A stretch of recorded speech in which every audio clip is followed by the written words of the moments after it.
ഈ പ്രപഞ്ചാതീതമായ പഴംപൊരി എന്ന് പറയുമ്പോൾ എന്തായിരിക്കും? എന്തുകൊണ്ടാണ് നമ്മൾ ഇതിനെക്കുറിച്ച് സംസാരിക്കേണ്ടി വരുന്നതെന്ന് പറയുമ്പോൾ ഇതെന്തോ ഭയങ്കര ചക്കയാണ് എന്നുള്ള രീതിയിൽ ഇങ്ങനെ പോവുകയും ചെയ്യുന്നു. ഇത് വെസ്റ്റേൺ ലോകത്തൊക്കെ ചെയ്യാറുണ്ട്. കാര്യം അവർക്ക് ഇഷ്ടംപോലെ സമയമുണ്ട്, അവർ കുറച്ച് സോഫിസ്റ്റിക്കേറ്റഡ് ആയിട്ട് ചെയ്യും. അപ്പോൾ അതിനെക്കുറിച്ചാണ് ഞാൻ ഇന്ന് സംസാരിക്കാൻ ഉദ്ദേശിച്ചത്. പ്രപഞ്ചാതീത പഴംപൊരി എന്ത് വെച്ചായിരിക്കും ഉണ്ടായിരിക്കുക? പഴം, മാവ്, നിറം. ഞാൻ റെക്കോർഡാണ്. അക്ഷര റെക്കോർഡ്.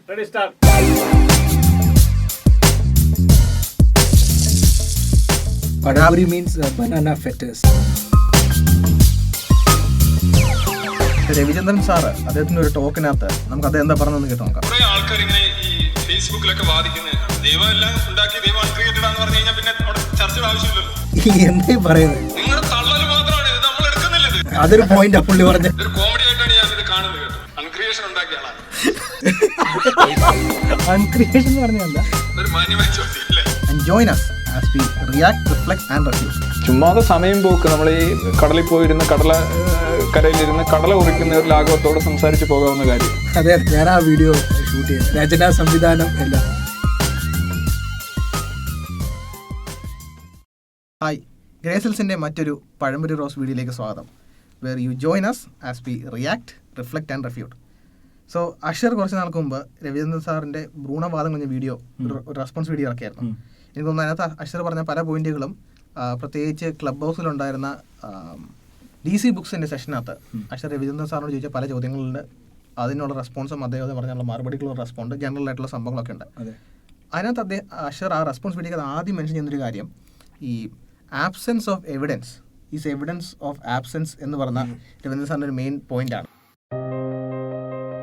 അദ്ദേഹത്തിന്റെ പുസ്തകം ആക്ച്വലി അദ്ദേഹം എഴുതി തുടങ്ങുന്നത് തന്നെ I am told is with a statement which is an illogical statement that absence of evidence is evidence of absence. ഈ സ്റ്റേറ്റ്മെന്റ് ആക്ച്വലി ഒരു ടെക്സ്റ്റ് ബുക്ക് എക്സാമ്പിൾ ആണ് ഒരു ലോജിക്കൽ ഫാലസിയുടെ.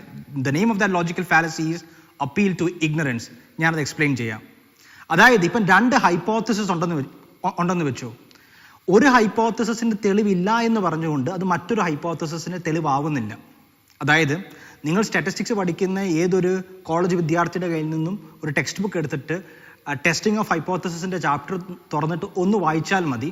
ഇപ്പം നമ്മൾ രണ്ട് ഹൈപ്പോത്തസിസ് തമ്മിൽ കമ്പയർ ചെയ്യുമ്പോഴത്തേന് ഓൾട്ടർനേറ്റീവ് ഹൈപ്പോത്തസിന് തെളിവില്ലാത്തത് കൊണ്ട് if I M writing that in the absence of evidence for the alternative hypothesis I will accept the null hypothesis എന്ന് എഴുതിയാൽ മാർക്ക് കിട്ടത്തില്ല. The correct wording is in the absence of evidence for the alternative hypothesis, we fail to reject the null hypothesis. Null hypothesis true ആണെന്ന് സ്ഥാപിക്കണമെങ്കിൽ null hypothesisന് വാദങ്ങൾ മുൻപോട്ട് വെക്കണം. അഥവാ ദൈവത്തിന് ഒരു തെളിവും ഇല്ല എന്ന് വിചാരിക്കുക for the sake of the argument. അതായത് ഈശ്വരവാദത്തിന് തെളിവില്ല എന്ന് വിചാരിച്ചാൽ പോലും അത് നിരീശ്വരവാദത്തിനൊരു തെളിവല്ല. നിരീശ്വരവാദം ശരിയാവണമെങ്കിൽ നിരീശ്വരവാദത്തിന് തെളിവ് നിരീശ്വരവാദികൾ മുൻപോട്ട് വെക്കണം. This is the basic scientific method. ഇതുകൊണ്ടാണ് ഇന്ന് ഫോർ എക്സാമ്പിൾ മാർസലോ ഗ്ലീസർ പോലുള്ള ഫിസിസിസ്റ്റുകൾ തന്നെ അവർ പറയുന്ന ഒരു കാര്യമാണ് എയ്ത്തിസം, നിരീശ്വരവാദം is inconsistent with the scientific method. ഓർക്കണം, ഗ്ലീസർ ഫിസിസിസ്റ്റ് ആണ്, അദ്ദേഹം ദൈവവിശ്വാസിയല്ല, അദ്ദേഹം അഗ്നോസ്റ്റിക് ആണ്. പക്ഷെ അദ്ദേഹം എന്തുകൊണ്ടാണ് ഇങ്ങനെ പറയുവാനുള്ള കാരണം? അദ്ദേഹം ചൂണ്ടിക്കാണിക്കുന്ന മറ്റൊന്നുമല്ല, ഈ റിച്ചർഡ് ഡോക്കിൻസിനെ പോലുള്ളവർ, അതായത് കേരളത്തിൽ നമ്മുടെ രവിചന്ദ്രൻ സാറിനെ പോലെ ഉള്ളവരുടെ ആശയപാപ്പരത്വമാണ്. സയൻസിന്റെ മറവിൽ സയന്റിഫിക് മെത്തേഡ് തന്നെ വയലേറ്റ് ചെയ്യുന്ന ഒരു നിരീശ്വരവാദമാണ്, റാഷണലി ഇൻഫീരിയർ ആയിട്ടുള്ള ഒരു നിരീശ്വരവാദമാണ് അവർ മുൻപോട്ട് വെക്കുന്നത്. ഓക്കെ, അപ്പം ഈ അടുത്തിടയ്ക്ക് രവീന്ദ്ര സാർ നടത്തിയ ഒരു ടോക്കിനകത്ത് എനിക്ക് തോന്നുന്നു അശ്വനത്തെ ആ വീഡിയോയും അദ്ദേഹം കണ്ടിരിക്കുന്ന ഒരു സാധ്യത ഇല്ലാതില്ല. അപ്പം അദ്ദേഹം പറയുന്ന റെസ്പോൺസ് കാര്യങ്ങൾ ഇത് അദ്ദേഹം ഡിഫെൻഡ് ചെയ്യാൻ നോക്കുന്നുണ്ട്. അപ്പം അത് നമുക്കൊന്ന് കണ്ടു നോക്കണം, എന്താണ് അദ്ദേഹം അവിടെ ഉദ്ദേശിക്കുന്നത്. അതെ, കാൾ സാഗൻ ഒരിക്കല് അദ്ദേഹത്തിന്റെ ഡീമോൺ 100 വേൾഡിൽ ഒരു പരാമർശം നടത്തുന്നുണ്ട്. Some claims are hard to test. For example, if an expedition fails to find the ghost or brontosaurus, that doesn't mean it doesn't exist. Absence of evidence is not evidence of absence. എൻ്റെ പുസ്തകത്തിൽ ഞാൻ എഴുതിയിരിക്കുന്നത് absence of evidence എന്ന് പറയുന്നത്, അസാന്നിധ്യം എന്ന് പറയുന്നത് തെളിവില്ലായ്മയാണ്, ഇല്ല എന്നുള്ളതിൻ്റെ തെളിവെന്നാണ് ഞാൻ എഴുതിയിരിക്കുന്നത്. അപ്പോൾ കാൾ സാഗൻ അങ്ങനെയല്ല പറഞ്ഞിരിക്കുന്നത്. അദ്ദേഹം ലോകപ്രശസ്തനായ ശാസ്ത്രജ്ഞനാണ്. അദ്ദേഹത്തിൻ്റെ പുസ്തകങ്ങളൊക്കെ നമ്മൾ വളരെ ബഹുമാനത്തോടു കൂടി ആദരത്തോടെ വായിക്കുന്ന ഒരാളാണ്. I am also a fan of Sagan in many ways. പക്ഷേ ഇദ്ദേഹം പറഞ്ഞിരിക്കുന്ന കാര്യം എന്താണ്? Absence of evidence is not evidence of absence. ഞാൻ വളരെ വ്യക്തമായി പറയുന്നു, absence of evidence is evidence of absence. എന്തുകൊണ്ടാണെന്ന് ഞാൻ പറയാം. ഇദ്ദേഹത്തിന്റെ വാദം എന്താണ്? Some claims are hard to test. ചില ക്ലെയിമുകൾ വളരെ പരീക്ഷിക്കാൻ ബുദ്ധിമുട്ടാണ്. For example, if an expedition, ഒരു പരിവേഷണ സംഘം, fail to find a ghost or ബ്രോണ്ടോസോറസ്, അതുപോലെ തന്നെ ഗോസ്റ്റ്, ഇതിനെ കണ്ടെത്താൻ ഒരു സംഘം വിജയിക്കുന്നില്ല എങ്കിൽ, it doesn't mean that it doesn't exist. Brontosaurus എന്ന് പറയുന്ന ഒരു ജീവിയാണല്ലോ. ഗോസ്റ്റ് എന്ന് പറഞ്ഞു കഴിഞ്ഞാൽ എന്താണ്? It's an illusion. There is no ghost, there is no proof. It's actually a projection of your mind. When ghost works, your mind works. Simple as that. നമ്മുടെ ഗോസ്റ്റുകളൊക്കെ കണ്ടിട്ടില്ല, പലരെയും ഗോസ്റ്റുകൾ, പല സാരി ഉടുത്തു വരുന്ന ഗോസ്റ്റുകളായിരിക്കും കേരളത്തിൽ. എന്താണ്? Your mind works. You are actually making this ghost out of your data. പുറത്തുള്ള എങ്ങനെയായിരിക്കും? പാവാട ഉടുത്തു വരുന്ന ദൈവങ്ങളായിരിക്കും. അതിന്റെ വ്യത്യാസം ഉണ്ടാവും. ഈ ബ്രോണ്ടോസോറസ് എന്ന് പറയുന്ന ഒരു ജീവിയാണ്. അല്ല, അതിലുള്ള ഒരു ഇൻട്രസ്റ്റിംഗ് പോയിന്റ് എന്തറിയോ? എന്താ പറയുക, ആശീഷ് നമ്മൾ മുമ്പ് സംസാരിച്ചപ്പോഴും ആശീഷ് എന്നോട് മെൻഷൻ ചെയ്തിരുന്നു. അതായത് അദ്ദേഹം കൊണ്ട് ഉദ്ദേശിക്കുന്നത്, മലയാളിയായിട്ടിരിക്കുന്ന ഒരാൾ സാരിയോട് നടക്കുന്ന സ്ത്രീകളെ കാണുമ്പോൾ ആ വ്യക്തി ഭൂതങ്ങളുണ്ടെന്ന് പ്രൊജക്റ്റ് ചെയ്യുമ്പോൾ പുള്ളി അവരെ സാരി എടുത്തായിട്ടാണ് പ്രൊജക്റ്റ് ചെയ്യുന്നത്. വെസ്റ്റിലുള്ള ഒരാൾ അല്ലെങ്കിൽ വിക്ടോറിയൻ ഏറയിലുള്ള ഒരാൾ പ്രേതങ്ങളെ പ്രൊജക്റ്റ് ചെയ്യുമ്പോൾ പാവാടായിട്ടുള്ളതാണ്. കാരണം കാണുന്നവരെല്ലാം പാവാട. എക്സാമ്പിൾ സ്ത്രീ ഭൂതങ്ങളാണ്. എന്തുകൊണ്ടാണ് അതങ്ങനെ എടുത്തെന്ന് എനിക്കറിയില്ല. അപ്പം പക്ഷെ ആശിഷ് ഒരു കാര്യം പറഞ്ഞു. ആശിഷ് പറഞ്ഞത്, ഇപ്പോൾ യഥാർത്ഥത്തിൽ പ്രേതങ്ങളുണ്ടെന്ന് ഇരിക്കട്ടെ, നമ്മുടെ വീഡിയോയുടെ പോയിന്റ് പ്രേതങ്ങളുണ്ടെന്ന് തെളിയിക്കാന്നല്ല, മറിച്ച് യഥാർത്ഥത്തിൽ പ്രേതങ്ങളുണ്ടെന്ന് ഇരിക്കട്ടെ, അങ്ങനെ വിശ്വസിക്കുന്ന ഒരാൾക്ക് പറയാൻ പറ്റും. അതിൻ്റെ അങ്ങനെ തോന്നുന്നതിൻ്റെ കാരണം അവിടെയുള്ള ആൾ മരിച്ച് പ്രേതമായതുകൊണ്ടാണ്. അപ്പം മലയാളി ആൾ മരിച്ചും പ്രേതമായി കഴിഞ്ഞാൽ മലയാളി പാവാട എടുക്കാനോ ഫ്രോക്ക് ഇടാനോ വിക്ടോറിയൻ ഡ്രസ് ഇടാൻ പോകുന്നില്ല, സാരിയിൽ കൊടുക്കത്തുള്ളൂ.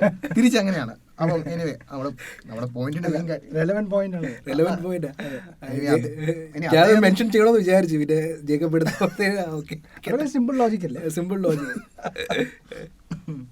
അതിനെ കണ്ടില്ല എന്ന് പറയുന്നതും ഗോസ്റ്റിനെ കണ്ടില്ല എന്ന് പറയുന്നത് അവിടെ ഫോൾസ് ആയിട്ടുള്ള അനോളജി വരുന്നുണ്ട്. രണ്ടും ഒരേ കാറ്റഗറിയിൽപ്പെട്ട കാര്യങ്ങളല്ല. അപ്പൊ കാറ്റഗറി ഫാലസ് ഉപയോഗിക്കാൻ രവിചന്ദ്രൻ സാറിന് അറിയാഞ്ഞിട്ടല്ല. അതെ, നമ്മൾ കഴിഞ്ഞ വീഡിയോയില് ഇത് തന്നെയാണ് നമ്മൾ പറഞ്ഞത്. പുള്ളിക്ക് സംഭവം മനസ്സിലാവുന്നുണ്ട്. കാറ്റഗറി ഫാലസ് എന്താണെന്ന്, എങ്ങനെ ഉപയോഗിക്കണമെന്ന് അത് തന്നെ അറിയാം. തീർച്ചയായിട്ടും അറിയാം. ബ്രോണ്ടോസോറസിനെയോ അല്ലെങ്കിൽ ഡൈനസോറിനെയോ കണ്ടില്ല എന്ന് വെച്ച് ഡൈനസോർ ഇല്ല എന്ന് നമുക്ക് പറയാൻ കഴിയില്ല. ഡൈനസോർ ഉണ്ടെന്ന് പറയുന്നത് എന്താണ്? നമ്മളെപ്പോഴും പറയുന്നത് absence of evidence is the evidence of absence എന്നാണ്. ഈസ് എന്നുള്ള വാക്ക് താഴെ ഞാൻ കൊടുത്തിരിക്കുന്നു, ഈസ് കൊടുത്തിട്ടുണ്ട്. Absence of evidence is evidence of absence ആണ്. ഈസ് എന്ന് പറഞ്ഞു കഴിഞ്ഞാൽ പ്രസന്റ് ടെൻസ് ആണ്. ഇപ്പൊ തെളിവില്ല എന്നുണ്ടെങ്കിൽ എൻ്റെ അർത്ഥം ഇല്ല എന്നുള്ള തെളിവ് അതാണ്. ഉദാഹരണം, എൻ്റെ അച്ഛന് തെളിവുണ്ടെന്ന് ചോദിച്ചു കഴിഞ്ഞാൽ അച്ഛന് തെളിവ് ഉണ്ടായിരുന്നു. ഇപ്പൊ അച്ഛൻ ഇല്ല. ഇപ്പൊ അച്ഛൻ ഉണ്ടെന്ന് പറഞ്ഞ ആരെങ്കിലും വന്നാൽ ഞാൻ തെളിവ് ചോദിക്കും. ഇപ്പൊ തെളിവില്ല, ഈസാണ്. ഇനി നാളെ കാലത്ത് അച്ഛൻ തിരിച്ചു വരികയാണെങ്കിൽ നാളെ കാലത്ത് അച്ഛൻ ഉണ്ടാകും എന്ന് പറഞ്ഞിട്ട് നമുക്കൊരു കാര്യം ചെയ്യാൻ പറ്റില്ല. അല്ല, കവി എന്താണ് ഉദ്ദേശിക്കുന്നത്? അതേ പറഞ്ഞത്, അച്ഛൻ ഉണ്ട് എന്നതിന് തെളിവില്ല, കാരണം അച്ഛൻ ഇപ്പൊ ഇല്ല. അച്ഛൻ ഉണ്ടായിരുന്നു, അപ്പോൾ തെളിവുണ്ടായിരുന്നു. അപ്പൊ അന്നേരം ഉണ്ടായിരുന്ന തെളിവ് എവിടെയോ പോയി. ഉദാഹരണം ആധാർ കാർഡ് ആണെങ്കിൽ ആ തെളിവിന് എന്ത് സംഭവിച്ചു? അപ്പൊ അദ്ദേഹം ഉദ്ദേശിക്കുന്ന തെളിവിന്റെ രീതി, എന്ത് തരം തെളിവാണ് അദ്ദേഹം ഉദ്ദേശിക്കുന്നത്? ഞാൻ ഇദ്ദേഹം എക്സാമ്പിൾ പറയുന്നത് നമ്മൾ ഇൻസെൻസിറ്റീവ് അല്ല. നമ്മൾ ഒരാൾ മരിച്ചു കഴിഞ്ഞാൽ ഡെത്ത് സർട്ടിഫിക്കറ്റ് ഉണ്ടാകാൻ പോകുമ്പം തെളിവ് ചോദിച്ചാൽ അതേ അതിന് തെളിവ് എന്താ? പുള്ളി ഇപ്പൊ ഇല്ലല്ലോ, എന്ത് തെളിവ്? അല്ല, അപ്പം അശ്വൻ, കാരണം എനിക്കിത് കേട്ടിട്ടും കറക്റ്റ് മനസ്സിലായി അതേ എന്താ ഉദ്ദേശിക്കുന്നത്. കാരണം അത് ഈ പ്രസന്റ് ടെൻസ് സംഭവം ഇട്ടിട്ട്, കാരണം ഓഡിയൻസിന് കേൾക്കുമ്പോൾ മനസ്സിലാവും ഈസ് എന്ന് പറഞ്ഞാൽ പ്രസന്റ് ടെൻസ് ആണ്.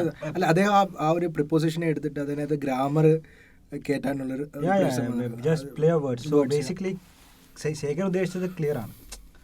Absence of evidence is evidence of absence. ഞാൻ ആ വീഡിയോയിലും പറയുന്ന പോലെ തന്നെ അത് ഒരു ലോജിക്കൽ ഫാലസിയാണ്, അപ്പീൽ ടു ഇഗ്നോറൻസ് അല്ലേ? അത് it's A proper logical fallacy, informal fallacy. അതിനെ പുള്ളി ഫാലസിയെ ജസ്റ്റിഫൈ ചെയ്യണം, ഓർക്കണം.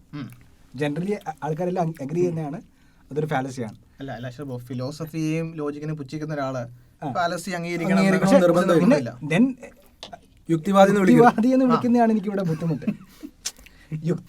യുക്തിരഹിതമായ ന്യായവൈകല്യങ്ങൾ കൂടാതെ ഇദ്ദേഹം ഒന്നും നമ്മുടെ കർത്താവ് ഇവിടെ ബൈബിൾ വായിക്കുന്നില്ല, അവൻ ഉപമങ്ങളിൽ കൂടാതെ ഒന്നും സംസാരിച്ചിരുന്നു പറഞ്ഞ പോലെ രവിചന്ദ്രൻ സാർ ന്യായവൈകല്യങ്ങൾ കൂടാതെ ഒന്നും ഇവരോട് സംസാരിക്കുന്നില്ല. അപ്പോൾ എനിവേ ഞാനിവിടെ ഒരു കാര്യം നമ്മുടെ മാറ്റ് ബ്രോ എപ്പോഴും പറയുന്നതാണ്, സാധാരണ നമ്മൾ ഫിലോസഫി എന്ന് പറയുമ്പോൾ ആൾക്കാർ വിചാരിക്കുന്നത് ആരോ ജോയിൻ്റ് അടിച്ച് എഴുതുന്ന സംഭവമാണ്. അപ്പം അതുപോലെ ഒരു കൺസെപ്റ്റാണ് ഇവർക്കും. ഫിലോസഫി എന്ന് പറഞ്ഞാൽ എന്തോ പുച്ഛിച്ച് തള്ളണ്ട. പിന്നെ ഒരു വീഡിയോ പറയുന്നുണ്ട്, നമുക്കത് അപ്പോൾ അഡ്രസ് ചെയ്യാം. But anyway absence of evidence is evidence of absence. Sagan പറഞ്ഞതിൻ്റെ കൂടെ തന്നെ നമുക്ക് എല്ലാവർക്കും പിന്നെ ക്ലിക്ക് ചെയ്യുന്ന എക്സാമ്പിൾ ആയിരിക്കും ഏലിയൻസ്. ഏലിയൻസ് ഉണ്ടോ? നിലവിൽ അതിന് തെളിവില്ല, അല്ലേ? നിലവിൽ അതിന് തെളിവില്ല. But that does not means aliens ഇല്ല. ഇപ്പം ഇദ്ദേഹം പറഞ്ഞതനുസരിച്ച് ഒരു 1000 വർഷം മുമ്പ് ജീവിച്ചിരുന്ന വ്യക്തിക്ക് പുള്ളി പറയുകയാണ് സൂര്യന് ചുറ്റും സൂര്യന് ചുറ്റും ആ ഭൂമി പോകുന്നതിനുള്ള തെളിവില്ല. അതിൻ്റെ അർത്ഥം സൂര്യന് ചുറ്റും അല്ല ഭൂമി പോകുന്നതാവുന്നില്ലല്ലോ. അതെ അതെ. Absence of evidence is not evidence of absence. കാരണം അന്ന് എവിഡൻസ് ഇല്ലെന്ന് പറഞ്ഞാൽ അതിൻ്റെ അർത്ഥം സത്യമല്ലെന്നല്ല. The earth was still going around the sun. The fact is fact. അപ്പോൾ ഞാൻ കേൾക്കുന്ന ഓഡിയൻസ് അനുസരിച്ച് ചിന്ത വന്നു തരാം. ഇപ്പം നമ്മൾ മൾട്ടിവേഴ്സ് എടുത്താൽ മൾട്ടിവേഴ്സിന് എംപിരിക്കൽ എവിഡൻസ് ഇല്ല. ആശിഷ് ഫിസിക്സ് ഡീൽ ചെയ്യുന്ന ആളാണ്. അപ്പം മൾട്ടിവേഴ്സിന് എംപിരിക്കൽ എവിഡൻസ് ഇല്ല. അപ്പോൾ നമ്മൾ അവിടെ എടുക്കേണ്ട സ്റ്റാൻസ് എന്താണ്? മൾട്ടിവേഴ്സ് ഇല്ല എന്ന് നമ്മൾ പറയണമോ അതോ വേറെ എന്തെങ്കിലും രീതിയിലാണ് നമ്മുടെ സ്റ്റാൻസ് അവിടെ കറക്റ്റ് ലോജിക്കലായിട്ട് നമ്മൾ എടുക്കേണ്ടത്? കൺക്ലൂസീവായിട്ടുള്ള എവിഡൻസ് ഇല്ലെന്ന് വേണമെങ്കിൽ നമുക്ക് പറയാം. അതായത് മൾട്ടിവേഴ്സ് എന്ന് ഒരു തിയററ്റിക്കൽ പ്രഡിക്ഷനോ അല്ലെങ്കിൽ ഒരു തിയററ്റിക്കൽ പല ഫിസിസിസ്റ്റുകളും അതിനെ ഒരു മൾട്ടിവേഴ്സ് റിലീജിയൻ എന്നൊക്കെയാണ് പറയുന്നത്. അതായത് പക്ഷേ നാളെ തെളിവുകൾ വന്നാൽ നമ്മൾ അതിനെ അംഗീകരിക്കും. പക്ഷേ ഇന്നത്തെ അത് രവീന്ദ്രനാഥ് സാർ നമ്മൾ നാളെ തെളിവ് വന്നാൽ അംഗീകരിക്കുന്നത്. ഞങ്ങൾ നിരീശ്വരവാദികൾ നാളെ തെളിവുകൾ വന്നാൽ അപ്പോൾ അംഗീകരിക്കും. അതെ അതെ. അല്ല, അപ്പം മൾട്ടിവേഴ്സ് ഇന്നത്തെ ഒരു സയന്റിഫിക് നോളജ് വെച്ച് തെളിവില്ല. അതിൻ്റെ അർത്ഥം അങ്ങനെ അല്ല എന്ന് അല്ല. ബേസിക്കലി ഗ്രാവിറ്റേഷണൽ വേവ്സിൻ്റെ കാര്യം തന്നെ എടുത്താൽ ഐൻസ്റ്റൈൻ പ്രെഡിക്റ്റ് ചെയ്തിട്ട് അത് ഒരു തിയററ്റിക്കൽ ഐഡിയ ആയിട്ട് തന്നെ ആയിരുന്നു. ഈ ഒരു കഴിഞ്ഞൊരു കുറച്ച് വർഷങ്ങൾക്ക് മുമ്പാണ് അതിനൊരു എക്സ്പെരിമെൻ്റൽ കൺക്ലൂഷൻ നമുക്ക് എത്തിച്ചേരാൻ പറ്റി. അപ്പോൾ അതിൻ്റെ അർത്ഥം 80 വർഷത്തോളം ഫിസിസിസ്റ്റുകൾ പറയാ ഇല്ല തെളിവില്ലല്ലോ, എന്നിട്ട് വീട്ടിലിരിക്കുവാണെങ്കിൽ എന്തെങ്കിലും കാര്യം നടക്കുമോ? ഇല്ലല്ലോ. അപ്പോൾ നമ്മൾ എടുക്കേണ്ട അവിടുത്തെ സ്റ്റാൻസ് മൾട്ടിവേഴ്സ് ഇല്ല എന്ന് തീർത്ത് പറയാൻ പറ്റത്തില്ല. കാരണം നമ്മൾ കാൾ സാഗൻ പറഞ്ഞതുകൊണ്ട് യോജിക്കുന്നു. Absence of evidence is not evidence of absence. പക്ഷെ നമുക്കവിടെ എടുക്കാൻ പറ്റുന്ന സ്റ്റാൻസ് അപ്പം ഒരു ആഗ്നോസ്റ്റിക് എടുക്കുന്ന പോലെ നമുക്കൊരു ഫൈനൽ പൊസിഷൻ ഇല്ല, അല്ലെങ്കിൽ നമുക്കൊരു ഫൈനൽ സ്റ്റാൻസ് ഇല്ല. You are open to evidence എന്നൊരു സ്റ്റാൻസ് ആണ് നമ്മൾ എടുക്കേണ്ടത് അവിടെ. കറക്റ്റ്. പക്ഷെ പ്രശ്നം കഴിഞ്ഞാൽ രവീന്ദ്ര സാർ പറഞ്ഞത് you cannot be open to evidence. കാരണം ഫ്യൂച്ചറിലേക്ക് പോകാൻ പാടില്ല, പാസ്റ്റിൽ അപ്രസക്തമാണ്, പ്രസന്റിൽ ഇപ്പോൾ ഉണ്ടെങ്കിൽ ഉണ്ട്, അല്ലെങ്കിൽ ഇല്ലേ ഇല്ല. എന്താണ് എവിഡൻസ് എന്ന് പറഞ്ഞാൽ നമ്മൾ ഉദ്ദേശിക്കുന്നത്? That's a is thing, that's a present tense thing. ഇപ്പോൾ ഒരു ഉദാഹരണം, ഇങ്ങനെ ഒരു സാധനം ഞാൻ കാണിക്കാം. എന്തോന്നറിയാം, പോട്ടെ, ഒരു സാധനം ഇനിയിപ്പോൾ തെളിവുണ്ടോ എന്ന് ചോദിക്കാം. ഞാൻ പറയാം തെളിവില്ല, നിങ്ങൾ എന്നെ ആക്രമിക്കാൻ പറ്റുക. ഞാൻ പറയാണ് ഇപ്പോൾ ഇതിന് തെളിവൊന്നുമില്ല, പക്ഷേ 5 കോടി വർഷങ്ങൾക്ക് മുമ്പ് ഇത് ഉണ്ടായിരുന്നില്ല എന്നുള്ളത് നിങ്ങൾക്ക് എങ്ങനെ ഉറപ്പിക്കാൻ പറ്റും? ഇത് നമ്മൾ എവിടെയോ കണ്ടു പറഞ്ഞൊരു സംഭവമാണ്. താക്കോല്. അതിന് താക്കോല് എന്റെ കയ്യിലില്ലല്ലോ. അപ്പം താക്കോല് ഇല്ലല്ലോ. ഇല്ല. ബാക്കി കൂടെ ഇവിടെ അദ്ദേഹം പറഞ്ഞു വരുമ്പോണ്ടല്ലോ കൊടുക്കുന്നൊരു ഇംപ്രഷൻ എന്ന് പറഞ്ഞു കഴിഞ്ഞാൽ ഈ ദൈവവിശ്വാസികളാണ് പറയുന്നത്. അതായത് ആ ഒരു രീതിയിലാണ് അവതരിപ്പിക്കുന്നത്. പെട്ടെന്ന് ഓഡിയൻസ് മനസ്സിൽ കിട്ടുന്ന ഇമേജ് അതാണ്. ദൈവവിശ്വാസികൾ പറയുന്നത് 5000 വർഷം മുമ്പ് ദൈവം ഇല്ലായിരുന്നു എന്ന് നിങ്ങൾക്ക് തെളിയിക്കാൻ സാധിക്കില്ല. ഇത് ഇല്ലായിരുന്നു എന്ന് തെളിയിക്കാൻ സാധിക്കത്തില്ല. അപ്പോൾ അത് ഉണ്ടെന്നുള്ളത്. പക്ഷേ യഥാർത്ഥത്തിൽ ദൈവവിശ്വാസികൾ നൽകുമ്പം അവരാദ്യം ചെയ്യുന്നത് ദൈവം ഉണ്ടെന്നതിനുള്ള തെളിവ് നൽകുകയാണ്. അല്ലാതെ ചാടിക്കേറി തെളിവ് വയ്ക്കുമ്പോൾ തിരിച്ച് നിങ്ങളില്ല എന്ന് തെളിയിക്കൂ എന്ന് പറഞ്ഞ് നേരെ മൊത്തം ബേർഡൻ ഓഫ് പ്രൂഫ് അവരുടെ മണ്ടേ കമത്തുന്നതല്ല തീയിസ്റ്റിക് ലോകത്ത് ക്രിസ്ത്യൻ തിയോളജിൻസും ഫിലോസഫേഴ്സും ചെയ്യുന്ന കാര്യം. തീർച്ചയായിട്ടും ഇവരും കൊണ്ടുവരുന്ന ഇമേജ് പലപ്പോഴും അങ്ങനെയാണ്. നമ്മൾ തിരിച്ച് ചെയ്യുന്ന ഒരു കാര്യം എന്ന് പറഞ്ഞാൽ നിരീശ്വരവാദം സ്ഥാപിക്കണമെങ്കിൽ നിരീശ്വരവാദത്തിന് തെളിവ് ഒരു പോയിന്റ് ബേർഡൻ ഓഫ് പ്രൂഫ് ഉണ്ട് നമുക്കുള്ളത് പോലെ തന്നെ. പക്ഷേ അതിൻ്റെ അർത്ഥം നിങ്ങൾ വെച്ചോ ഞങ്ങൾ വെക്കുന്നില്ല, ഞങ്ങൾ വെക്കുന്നുണ്ട്. ക്ലബ് ഹൗസിലൊക്കെ നമ്മൾ എത്ര റൂമുകൾ ദൈവത്തിനുള്ള തെളിവുകൾ, കോസ്മോളജിക്കൽ ആർഗ്യുമെന്റ് ബ്രോയും ഉണ്ടായിരുന്നു, ടീലിയോളജിക്കൽ ആർഗ്യുമെന്റും. പക്ഷെ ഇവരുടെ റൂമുകളിലൊന്നും ഇവർ തെളിവ് വെക്കത്തില്ല. കാരണം അന്ധവിശ്വാസികളായ യുക്തിവാദികളാണല്ലോ. അതെ. അല്ല, ഞാൻ പറയുന്നത് ക്രേഗിൻ്റെ എല്ലാ ഡിബേറ്റിലും അദ്ദേഹത്തിൻ്റെ ഒരു അപ്രോച്ച് എന്ന് പറഞ്ഞാൽ ആദ്യം പുള്ളി തെളിവുകൾ നിരത്തും. പുള്ളി പറയുന്നത് to prove that God does not exist the opposition has to dismantle my proofs and also mount up. അതെ, അതാണ് ഒരു കറക്റ്റ് അപ്രോച്ച്. പുള്ളിയുടെ എനിക്കൊന്ന് ഡിബേറ്റുകളിൽ no one can beat Craig at this. ഇന്നത്തെ ഈ അവസരത്തിൽ നമുക്ക് ഇച്ചിൻസിനെയും കൂടെ ഒന്ന് ഓർത്തിരിക്കാം. എന്താ പണ്ടത്തെ കാര്യം? അല്ലെങ്കിൽ 5 കോടി വർഷം കഴിഞ്ഞ് ഇതിന് തെളിവ് ഉണ്ടാവില്ല എന്ന് നിങ്ങൾക്ക് എങ്ങനെ ഉറപ്പിക്കാൻ പറ്റും? അവിടെ പോയില്ലേ? ഏതെങ്കിലും ഒരു കാര്യത്തിന് തെളിവില്ല തെളിവുണ്ടോ എന്ന് പറയുന്നത് ഈ പ്രസന്റ് തീരുമാനിക്കണം. പണ്ടുണ്ടായിരുന്നു എന്നുള്ളത് ഇനി ഉണ്ടാകാൻ പോകുന്നു എന്നുള്ളത് വെച്ച് നോക്കുകയാണെങ്കിൽ തെളിവെന്ന് പറയുന്ന സംഗതിയെ നമുക്ക് സംസാരിക്കാൻ പറ്റില്ല. എന്താണ് തെളിവ്? തെളിവെന്ന് പറഞ്ഞാൽ പ്രസന്റ് തിങ്. വേണമെങ്കിൽ നമുക്ക് പറയാം ഡൈനസോറിന്റെ അസ്ഥികൾ കിട്ടിയതുകൊണ്ട് നമുക്ക് പറയാം ഡൈനസോർ ഉണ്ടായിരുന്നു. ഇല്ല, ആബ്സെൻസ് അല്ല. ഇവിടെ ഇദ്ദേഹം ഈ absolutely ridiculous, I mean, stupid thing. ഇത് അദ്ദേഹത്തോട് വ്യക്തിപരമായിട്ടല്ല, പക്ഷെ ഇദ്ദേഹം പറയുന്നത് ശുദ്ധ വിവരക്കേടാണ്, മണ്ടത്തരമാണ്. ദാറ്റ് ഡൈനോസോഴ്സ് ഉണ്ടായിരുന്നു എന്നതിന് തെളിവാണ് what you get. Okay, but everything is not in time. Proposition is, for example, ഞാൻ നേരത്തെ പറഞ്ഞ എക്സാമ്പിളിനകത്ത് as long as the orbit around the sun and the solar system is there, തെളിവില്ലാന്ന സമയത്തും earth is going around the sun. തെളിവ് കിട്ടിക്കഴിഞ്ഞിട്ടും earth is going around the sun. Moreover, our ignorance or our knowledge has no it has no bearing on the fact. what I was saying is that moreover ഇതെന്ന് പറഞ്ഞു കഴിഞ്ഞാൽ dinosaurs ഉണ്ടായിരുന്നതിനുള്ള തെളിവ്. the proposition is there existed dinosaurs, right? So there is a proof for that fossil evidences we have.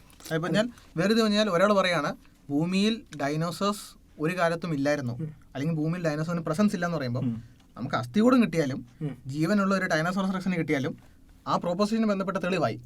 ഇവിടെ അദ്ദേഹം tense കയറ്റി ഡൈനോസോഴ്സ് ഇല്ലായിരുന്നു അല്ലെങ്കിൽ ഉണ്ടായിരുന്നെങ്കിൽ നമുക്ക് അസ്ഥി കൂടെ കിട്ടിയിട്ട് കാര്യമുള്ളൂ, അപ്പോൾ ഭൂതകാലത്തെ മാത്രം പ്രസക്തമായിരിക്കുന്നു അങ്ങനെ പറഞ്ഞ് അദ്ദേഹം മുമ്പ് പറഞ്ഞാൽ എല്ലാം വാക്കൊണ്ടൊരു ഒരു കളിയാണ്. ഫിലോസഫി എന്ന് പറഞ്ഞാൽ നമ്മൾ ആക്ച്വലി സ്കൂളിൽ പഠിക്കുന്ന സമയത്ത് 11ാം ക്ലാസ്സിലോ 12ാം ക്ലാസ്സിലോ ഒരു ലോജിക് എന്ന് പറഞ്ഞ ചാപ്റ്റർ ഉണ്ട്. ആ ലോജിക്കിനകത്ത് ഈ പ്രിപ്പോസിഷനും ആൻഡ് ഓർ ഇങ്ങനത്തെ കാര്യങ്ങളൊക്കെ പഠിപ്പിക്കുന്നുണ്ട്. എനിക്ക് തോന്നുന്നു പുള്ളി ആബ്സെന്റ് ആയിരുന്നു ആ സമയത്ത്.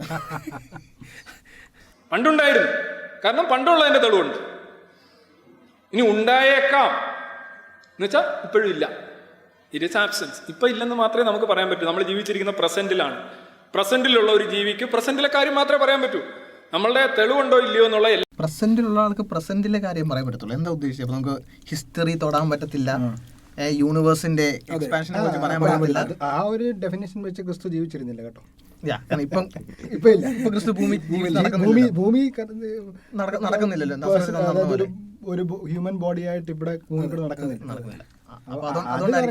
ഇബ്രാഹിം ലിങ്കണും ഗാന്ധി ഇവരൊന്നും ജീവിച്ചിരുന്നില്ല. അവർക്കുള്ള തെളിവ് ഇപ്പോഴാണ് എനിക്ക് ഇവരുടെ എപ്പിസ്റ്റമോളജി മനസ്സിലായത്. നമ്മൾ ഇവരുടെ ആ ലെവലിൽ എത്തണമല്ലേ. നമുക്കറിയാം, നമ്മളൊരു നിരീശ്വരവാദം എന്നുള്ള ഒരു തലത്തിലേക്ക് നമ്മൾ എത്തിക്കഴിഞ്ഞാൽ നിരീശ്വരവാദം ആ തലത്തിലേക്ക് എത്തണം. ആ ലെവലിലേക്ക് എത്തിക്കഴിഞ്ഞാൽ നമുക്കിങ്ങനെ ചിന്തിക്കാൻ പറ്റത്തുള്ളൂ. അപ്പം നമുക്ക് ഇപ്പോഴത്തെ കാലത്ത് വെച്ച് മാത്രമേ പറയാൻ പറ്റത്തുള്ളൂ. നമ്മുടെ ഒരു അവസ്ഥ വെറുതെ പഴംപൊരി നിന്ന് ഡൈനോസറിന്റെ കാര്യം വൈശാഖൻ സാർ ഇതൊക്കെ കേൾക്കേണ്ടതാ. നമുക്ക് ഇപ്പോഴത്തെ കാര്യം പറ്റത്തുള്ളൂ. പിന്നെ പ്രപഞ്ചത്തിന് എക്സ്പാൻഷൻ റേറ്റോ നമുക്ക് പ്രപഞ്ചത്തിന് ബിഗ് ബാങ് തിയറിയെ കുറിച്ച് ഒന്നും തെളിവില്ലല്ലോ. ഇപ്പൊ നാളെ വരുമ്പോ അന്നേരം നോക്കാം. എല്ലാ കാര്യങ്ങളും ഈ പ്രസന്റിൽ വെച്ചാണ് നോക്കുന്നത്. മറിച്ചാണെങ്കിൽ തെളിവെന്ന് നമുക്ക് മിണ്ടാൻ പറ്റില്ല. ഇപ്പൊ ഒരാൾ ഒരു പോലീസുകാരൻ പറയാം ഞാനാ കൊന്നെന്ന് എന്താ തെളിവെന്ന് ചോദിക്കുമ്പോൾ നീ ഭാവിയിൽ കൊല്ലില്ല എന്നുള്ളതിന് എന്താ തെളിവ്, അല്ലെങ്കിൽ ഭാവിയിൽ തെളിവ് വന്നുകൂടെ എന്ന് പറഞ്ഞ് നിങ്ങൾ സമ്മതിക്കും. ഐ ഡോണ്ട് അണ്ടർസ്റ്റാൻഡ് എന്താ റെലവൻസ് ഇത്. അതിന് ബേസിക്കലി ഞാൻ പറഞ്ഞില്ലേ ടെൻസ് വെച്ച് കളിക്കുകയാണ്. ഉണ്ടായിരുന്നു ഇല്ലായിരുന്നു എന്നുള്ള ടെൻസ് കളിയാണ്. പുള്ളി മറ്റേ ആ ഒരു സ്കിറ്റിനകത്ത് കഥാപ്രസംഗത്തിന്റെ നോട്ട്ബുക്ക് എടുക്കാതെ വന്ന